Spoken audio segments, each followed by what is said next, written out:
Hello, and welcome to week 9 of Mondays with Miss E. I'll be reading 3 chapters for this week.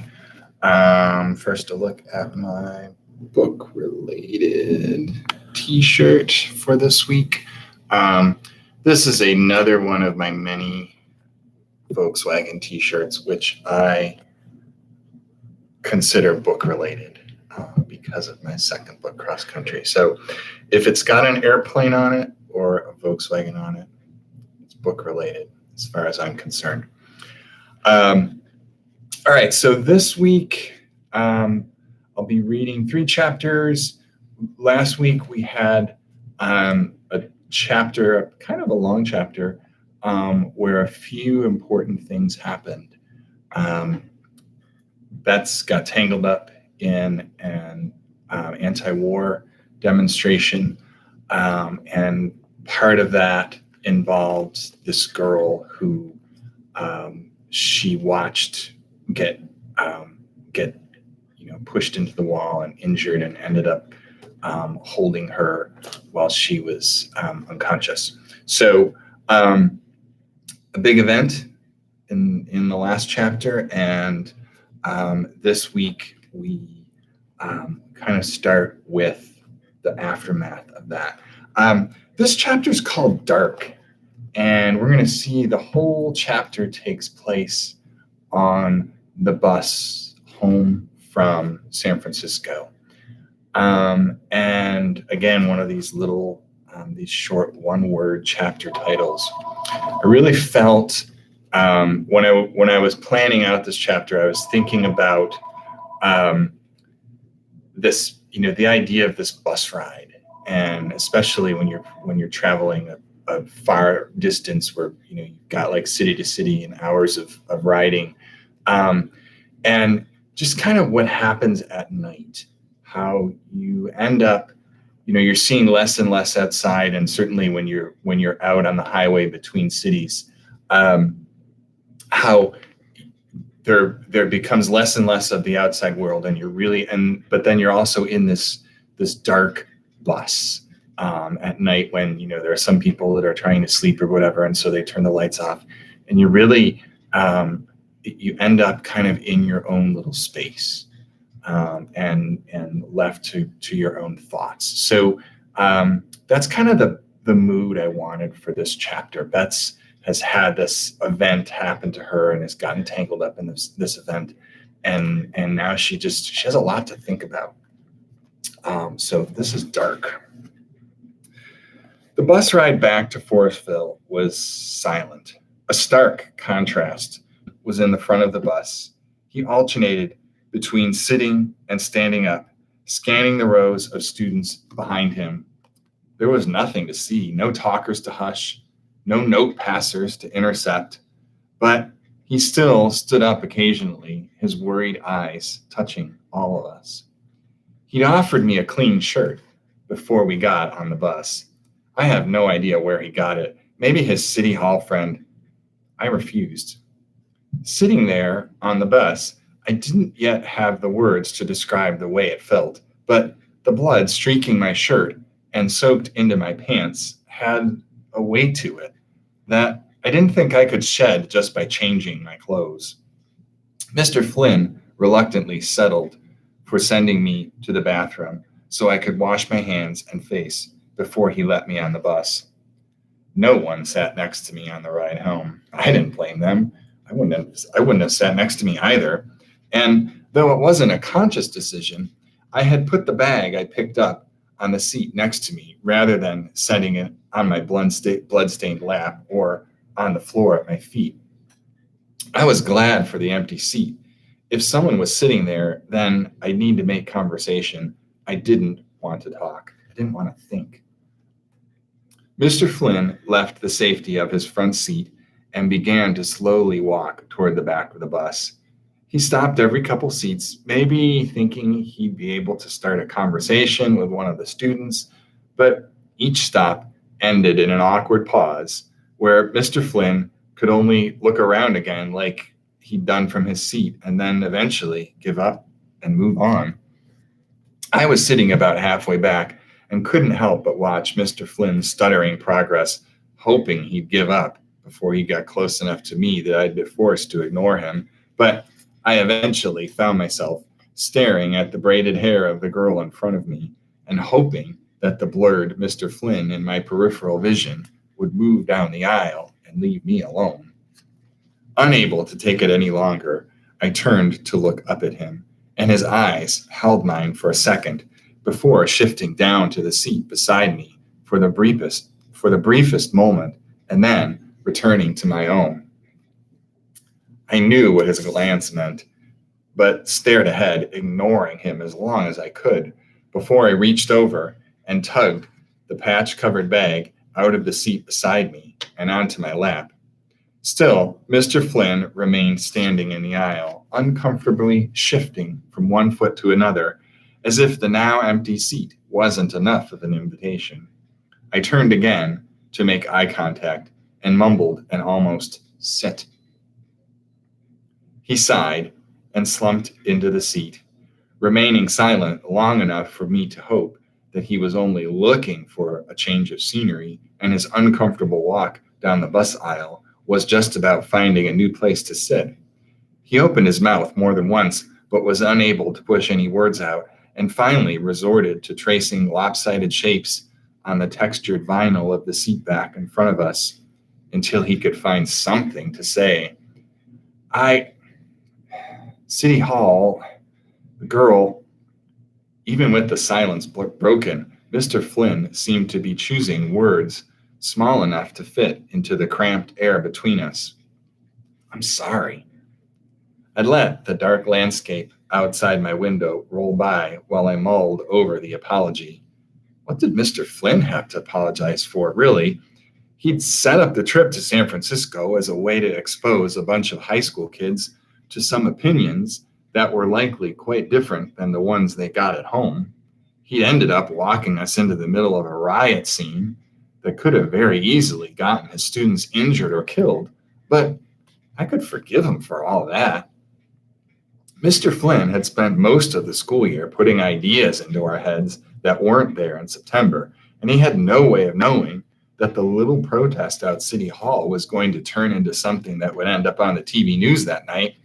In fact, after staring at a couple miles of darkness outside, I realized I wasn't angry at Mr. Flynn at all. I was angry at myself, angry for listening to the shouted slogans that stuck in my brain and made me doubt whether the war we were in was really something we should be fighting at all. And at the same time, I was embarrassed for being naive enough to think that something like a war could be so black and white, that there could be a clear right and wrong to it all, and that our country would always be on the right side. The police had shown me how foolish I was to think that. The newspaper headlines would likely tell a slanted story of law-breaking hippies and the police force that protected everyone in City Hall. And the newspaper would be partially right. The crowds outside shouldn't have stormed into the building, and the police were right to stop them when they did. But that was the black and white version. I knew a different story, and I couldn't help but question all I had blindly believed about our role in Vietnam. It was those two voices that had been arguing with each other during the long bus ride home, filling the space around me while I sat silently alone in my seat. I finally broke the silence. My father's over there. The words came out of my mouth quickly. Mr. Flynn didn't say anything. He let out a long breath, sat back far enough that his head rested against the seat, and closed his eyes. My short explanation was enough. I wasn't mad at him, wasn't angry about the danger he'd put us in. He'd done what he'd set out to do on our field trip. He'd opened my eyes. He'd shown me the reality we were in. And now the conflict of right or wrong was stuck inside me the same way it was stuck inside him. But Mr. Flynn's conflict came from newspaper headlines and the nightly news. Mine came from a place a little closer to home. I sat in silence for the rest of the bus ride. During that last long hour of the trip, We stopped being teacher and student sitting beside each other on the bus. Mr. Flynn had taught me something about the world, and at the same time, I'd shown him that our great big world, for some people, often boils down to a single person who is far, far away. If I'd had the chance to talk to Mr. Flynn again, I think we both would have made pretty good teachers for each other.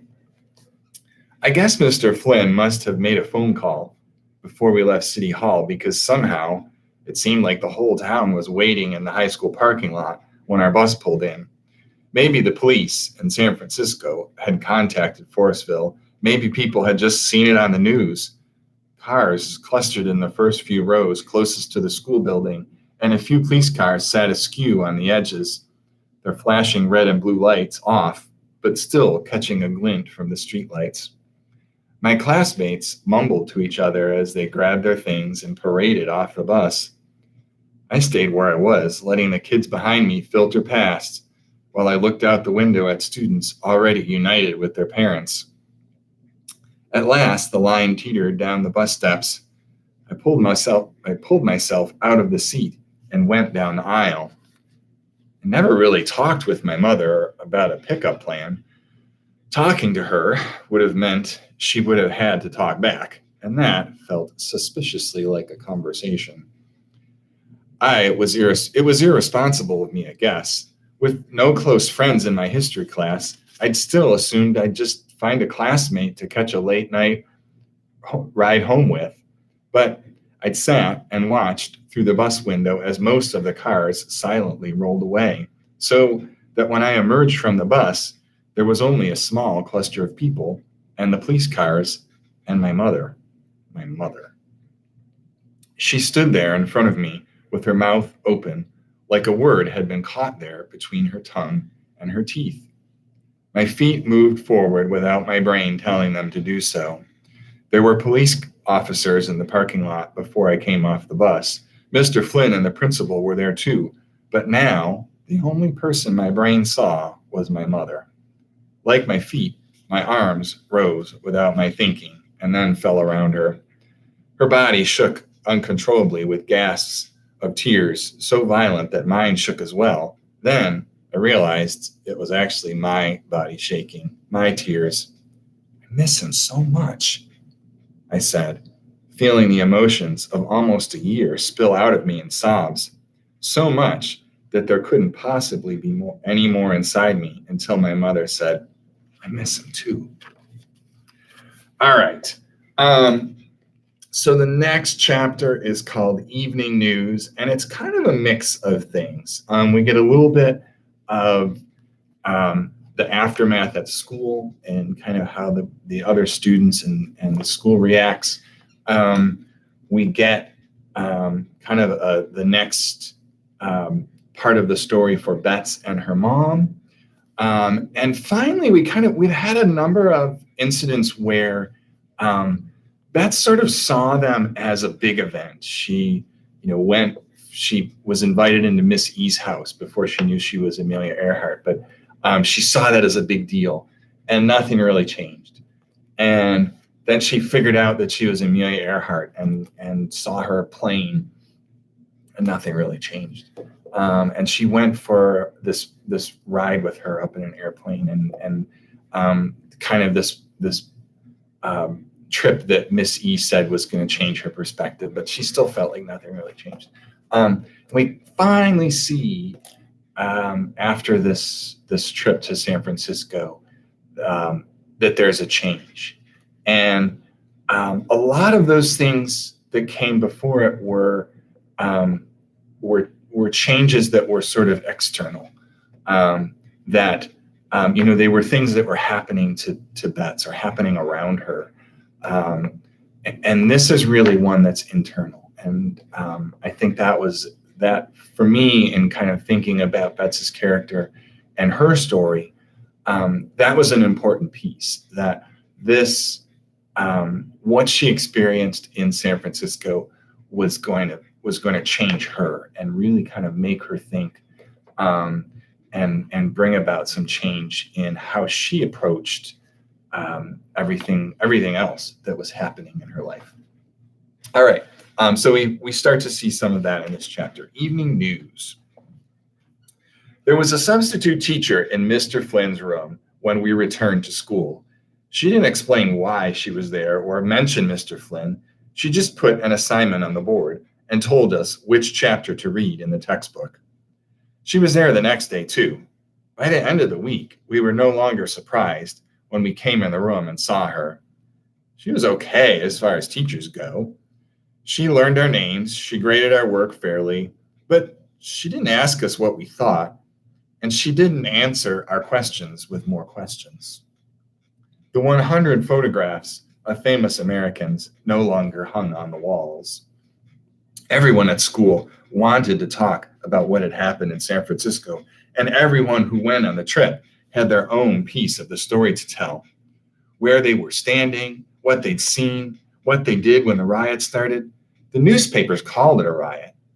It had stopped being a protest when the crowd pushed through the doors of City Hall, I guess. Kids listened to the stories and retold them and spread them through the halls, but they were still missing my part of the story. They asked me about the hippie girl or the bloody girl. When someone at my locker asked me about the dead girl, I froze halfway through my locker combination. I'd assumed she was fine when the paramedics came. I assumed they'd carried her to an ambulance and took her to the hospital and she was fine.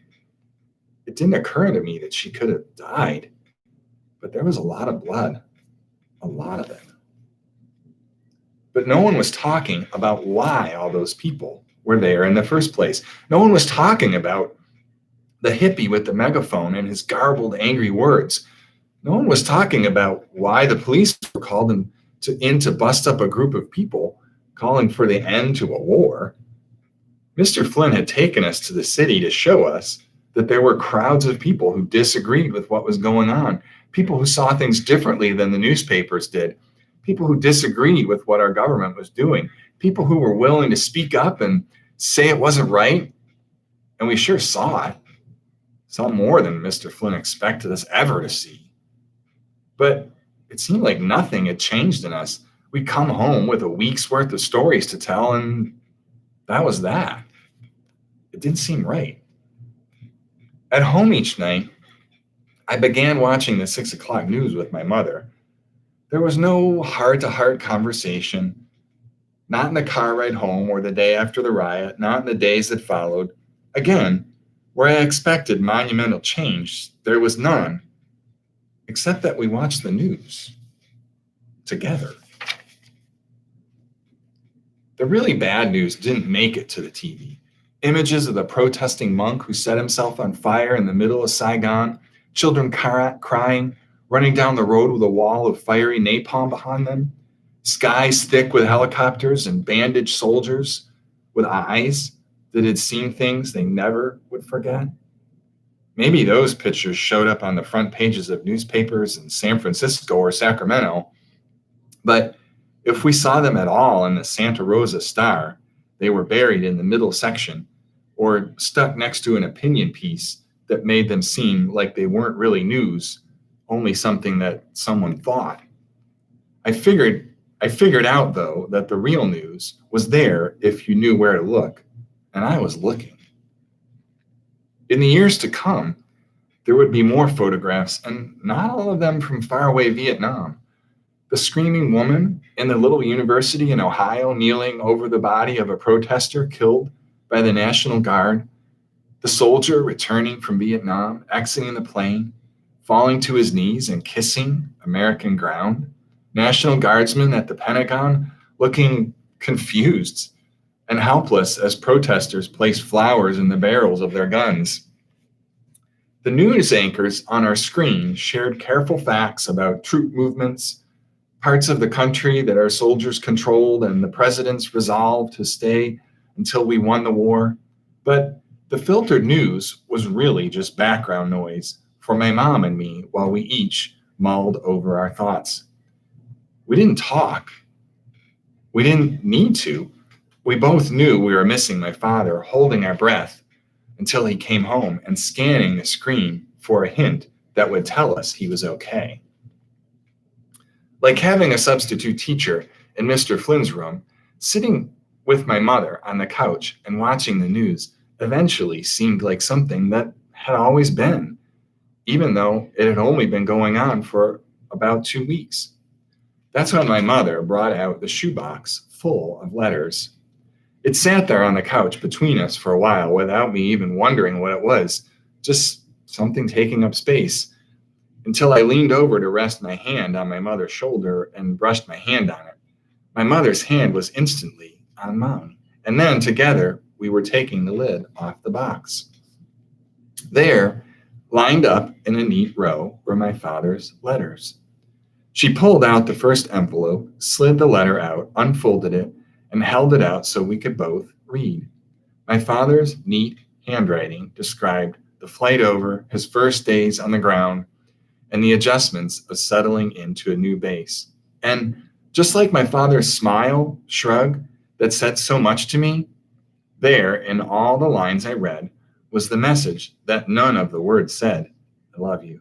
I miss you. I love you. I miss you.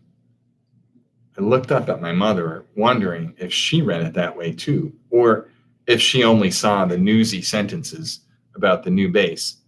One look and I knew she did. And if she saw it in the words on the page, she surely understood what my father was saying with his crooked smiles and half shrugs. She'd understood everything. But for some reason, she let me think that my father and I, But for some reason, she let me think that my father and I were the only ones in on the secret, that it was just the two of us with that special connection. We read letters into the night. At first, my mother held them between us for our eyes to silently scan. Eventually, we took turns reading them aloud, which was better because we could laugh together at the funny parts and then cry together because the funny parts were just in the letter and my father wasn't in the room. Television programs blended together, and then the news was on again at 11 o'clock, but it was still just background. We kept reading until the test pattern came on the screen and the high-pitched whining sound interrupted us.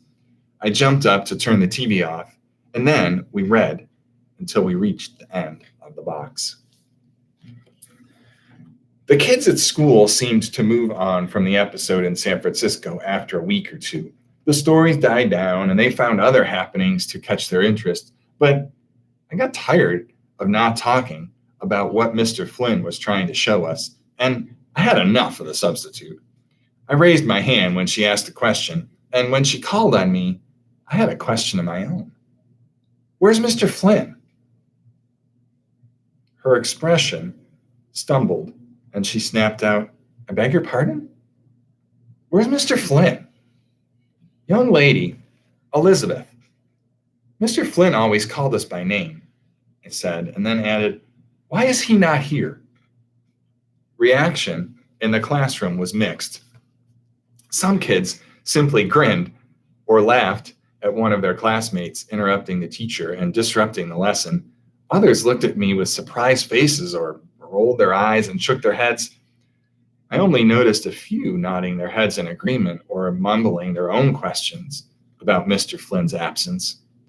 The substitute had overcome the surprise of my question and composed herself. Mr. Flynn was removed from this classroom because his lessons and teaching were not in line with the ideals of the school or this community, she said in a voice that sounded rehearsed, like she was just repeating a line the principal had given her if the students ever asked. What ideals? I snapped back. What did he teach us that was wrong? He didn't do anything against the school or the town. He was only trying to show us. This time it was my turn to get interrupted. Mr. Flynn endangered his students and exposed them to anti-American opinions. I couldn't tell if she was still reciting practice lines fed to her by the principal, but her face made it easy to see she agreed wholeheartedly with what she was saying. Either way, she sounded like a page from our history book. Are you talking about the war? Vietnam? Protesting the war? Is that what you mean by anti-American? Not wanting a war is anti-American? I was peppering the substitute with questions, no longer waiting for her answers or letting her interrupt. And then my eyes darted around and I was asking questions to the room. He was trying to show us other opinions. Don't you see that? What's wrong with listening to other ideas? How do we know we should be fighting this war? How do we know it's right? I had stood without realizing it, and my hands were clenched. The faces of my classmates were changing. The kids who had been laughing before were no longer smiling. Some looked out the window or bent down over their books.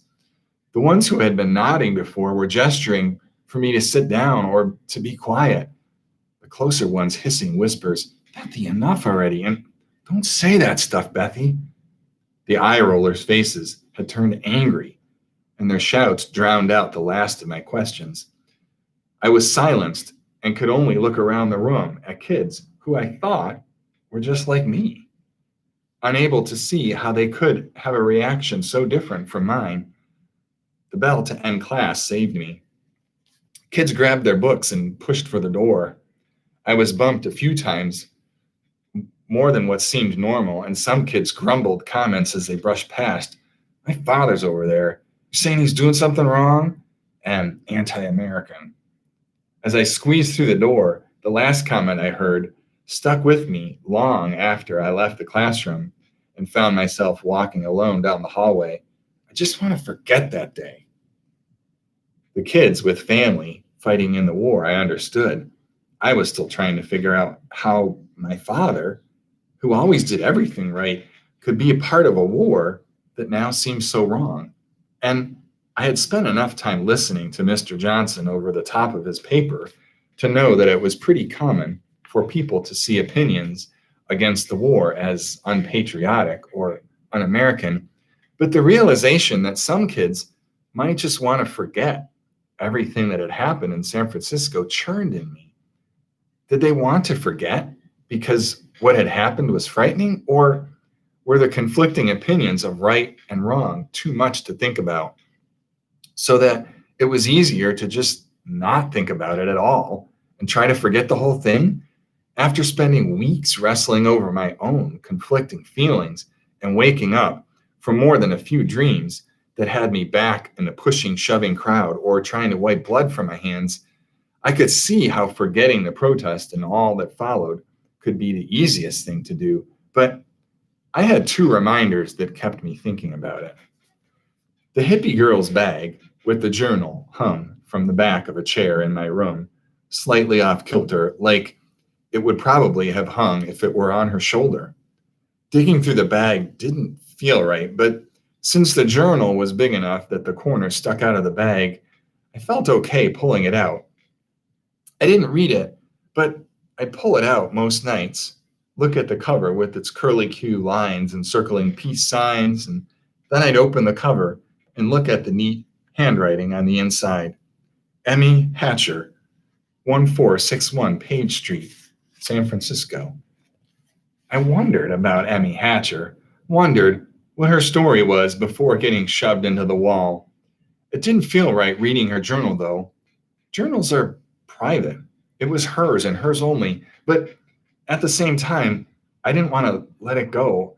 I couldn't let it go. I needed it, just like I needed the bag's peace symbols, smiley faces, and rainbow patches. So the bag hung there on the back of my chair, holding the journal's secrets inside. The other reminder was balled up in the back corner of my closet, my white t-shirt covered in Emmy's blood. I knew it would never come clean, but it didn't seem like something that should just be thrown out.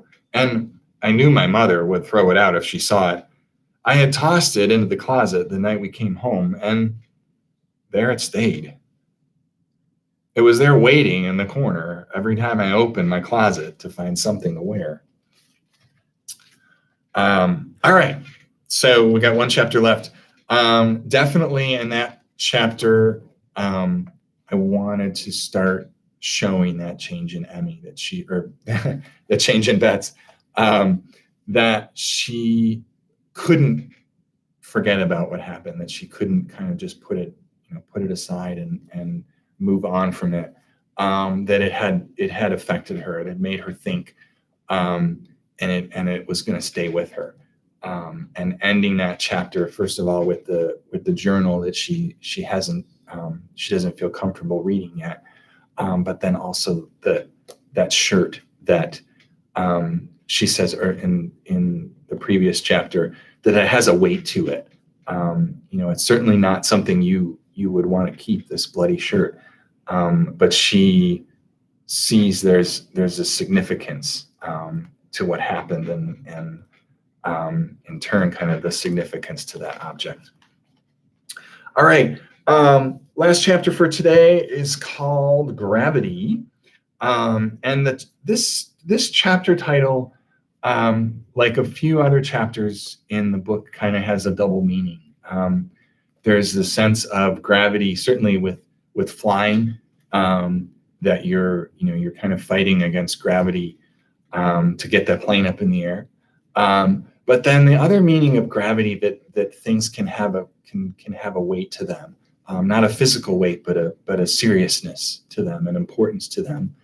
And I think we're seeing that in the last couple of chapters with the weight that Beth is feeling, the importance that she's feeling of some of these things. So this was a chapter title that I felt good about when I found it, because I felt like it touched on both those things, the flying that has been going on in the story, but then also kind of these weighty things that we're getting into. Gravity. I hadn't shown Miss E my 20 words yet. I meant to. I'd been planning on showing them to her before I turned them into Mr. Flynn, but the words I ended up with were not what I expected when I started. And then San Francisco happened, and for a while, I had other things on my mind, and Mr. Johnson told me I should take a little time at home. I knew I didn't need the excuse of grocery deliveries to visit Miss E anymore, so when I finally got around to admitting to myself that taking time off from Johnson's store was actually my excuse for not visiting, I knew it was time. I could hear the engines while riding past the farm next to Miss E's. I suppose someone who wasn't expecting to hear a 40-year-old airplane turning over its engines every month or so would just assume it was farm machinery of some kind, but the roar was unmistakable by the time I reached the top of the small hill that overlooked her farm and coasted my bike down the last stretch of dirt driveway. I covered my ears, helplessly trying to block it out. The door to the barn was open, but I stood off to one side, straddling my bike, waiting and listening. I thought about just turning around and leaving. Missy hadn't seen me yet, and certainly wouldn't hear me biking away. I put my foot on the pedal to go, but stopped. This was either the worst time to show her what I'd written or the best. I figured I'd better stick around and find out which. The engines finally sputtered to a stop, and the barn was once again silent, frozen in time again. I replayed the time we sat in the cockpit, my ears still ringing and Miss E still staring out the window. 1 minute, and then the time it took us to crawl back out of the plane. Another minute, and then the slow circle around, touching the wingtips and the tail and the propeller blades. Another minute. And there was Miss E, emerging from the dark stillness of the barn. She didn't see me at first and had one door closed and was pushing the other when she looked up. If she was surprised to see me, there was nothing in her that betrayed it. Was wondering when you'd make it out again. My mouth opened with nothing in it, but Missy saved me the effort of looking for words. Heard you had some trouble down there in the city. You okay? She didn't wait for my answer and instead bent her weight into closing the door again. I hopped off my bike and dug the paper out of my back pocket while I trotted to the spot where the doors would meet and then stood there in the way. Missy had the door moving with enough inertia that she had to lean backwards and dig her heels in to stop it before it hit me. Good way to get yourself. She started in surprise but stopped when I thrust the paper toward her. No more closing the door. Then it was Miss E's turn to stand with mouth open and nothing to say until I shook the paper and she took it. I watched her eyes the way I'd done with Mr. Flynn, running the words through my head and guessing what line she was on. Her eyes narrowed when I thought they would, and I noticed the paper crinkle a little as she held it tighter. Missy's eyes flicked up at me once, and I forced myself to look back, resisting the urge to drop them to the ground. She'd gotten to the end. Her eyes jumped up and down like she was picking out individual lines, and I knew she'd found the ones that really said what I wanted to say, the lines that told her secret. I realized then that I'd never seen Missy angry. Not in town when she walked by the silent, staring people. Not when she watched me knock out Peter Anderson in front of the library. Not when her airplane's engine died 1,000 feet above the ground. But when the hand that was resting on the heavy, locking hasp of the barn door slammed it into the wood with a piercing clank, Missy's eyes jumped from the paper to mine, and the anger in them was unmistakable. She was 20 steps away from me before I realized she'd turned. She walked right into the tall grass of the field at a surprising pace, fast enough that I had to jog to catch up. "Missy!" I called after her, but she didn't stop. "Missy!" Still trying to keep up. I thought about stopping, just letting her go. Would I just stand there and wait for her to come back? Would I get on my bike and leave? "Amelia, what are you afraid of?" I called instead. She whirled on me so fast I nearly ran into her before I could stop. "You think I'm afraid? Afraid?" I'd also never heard Miss E yell before. "Afraid of flying that plane that I've flown all over the world? Afraid of those people in town?" At that, she looked down at the paper in her hand and paused long enough that I thought maybe she'd said all she wanted to, and then she looked back up and shook the paper at me. "How dare you? Who did you show this to? Who knows? Who did you tell about me?" With that question, she must have seen the confusion on my face. The angry eyes were gone, but the expression that replaced them wasn't one I'd seen before. Not the wise eyes that knew the answer and made me figure it out for myself, or the twinkling eyes I'd seen after she'd started up the Electra. This was something else. Missy's face worked in fits and starts. She'd start to say a word and then stop and look around like she was searching for the next one. She shifted the paper from one hand to the other, clenching the hand that had just passed it off like it hurt to hold it. Then, finally, her hands came together to crumple the paper between them, and as she did, Miss E seemed to crumple herself until she ended up sitting on the ground with her face between her knees. I thought about our afternoon in the cornfield, me left sitting on the picnic blanket, still stinging from the conversation we just had about my mother, and Miss E hopping up to go to work on the plane, like we'd been talking about nothing more important than the weather. I thought about how she jumped out of conversations and moved to the next subject without ever acknowledging the dodge, and how it annoyed me until I realized on our way back to the airstrip that she probably did it to give me time to think and figure things out for myself. I thought about doing the same to her, or was it for her? I thought about just walking back to the barn, back to my bike, and leaving Miss E to her thoughts in the tall grass. Instead, I sat down next to her. I spent a few minutes nervously shifting on the lumpy ground, waiting for Miss E to respond. Then I started to feel awkward about where I sat, a comfortable distance that respected personal space, but under the present circumstances, it felt far away. I scooted closer, and then again, after feeling a little like we were lined up on bleachers waiting for a baseball game to spring up in the field ahead of us, I shuffled myself through a turn and sat with my back to Missy. "If you're done square dancing, Bets, you might consider leaning back so we can both relax a bit." After minutes of silence, the sudden voice made me jump a little, but I relaxed again and leaned back as Miss E did the same, so we could use each other as a backrest.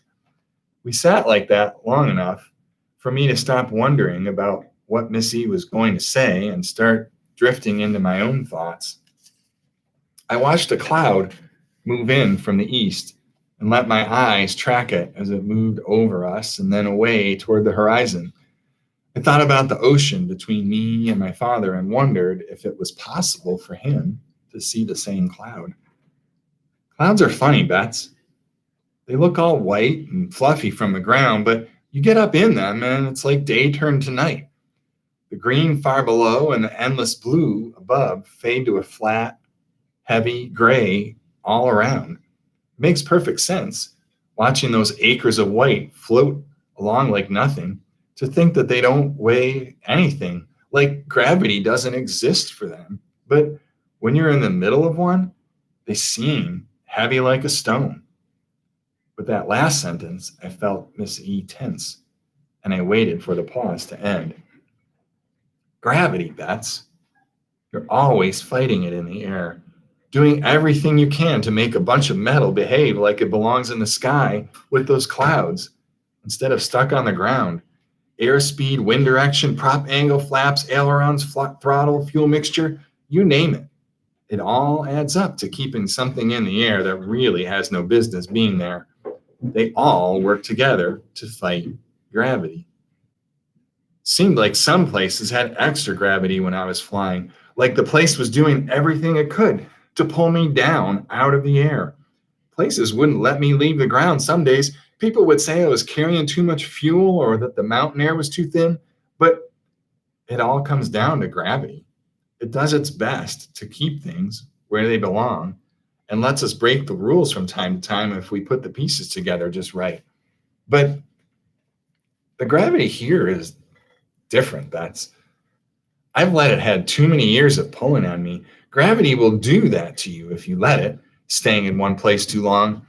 You start out with a little excuse and a little bit of time.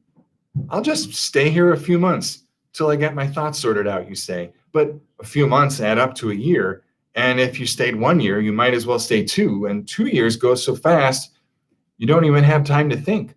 So 2 becomes 5. And before you know it, you start thinking you might never leave and wondering why you ever wanted to. And you keep making excuses for staying until you realize you've waited so long, there's nothing left to leave for. With that, Miss E pulled herself from the ground. Maybe it was from sitting too long, or maybe it was me finally noticing her real age, but it seemed to me she had to fight gravity to get up. She turned toward me, and I leaned back on my hands and tilted my head to see her face under the mop of hair tossing in the light breeze. I got no business being angry at you, Bets. I hope you'll forgive an old lady her crankiness. You didn't do anything wrong by writing what you did. You did a fine job of sneaking in the truth without letting anyone in on our secret. And I know these words are meant to get an old lady moving again. I've known for a long time, Bets, but was afraid to admit it. I'm stuck on this farm. But it isn't those boys in the control tower over at Oakland that are keeping me here, and it's not the reporters waving to a crowd with a bunch of hullabaloo when I land. I'm stuck because I'm afraid of what happens next. What happens when no one cares? What happens when the world decides the story of Amelia Earhart disappearing over the ocean is a heck of a lot more interesting than her growing old on a middle of nowhere farm? What happens when they all laugh at the crazy old lady claiming to be Amelia Earhart? She walked away without another word and disappeared back toward the barn.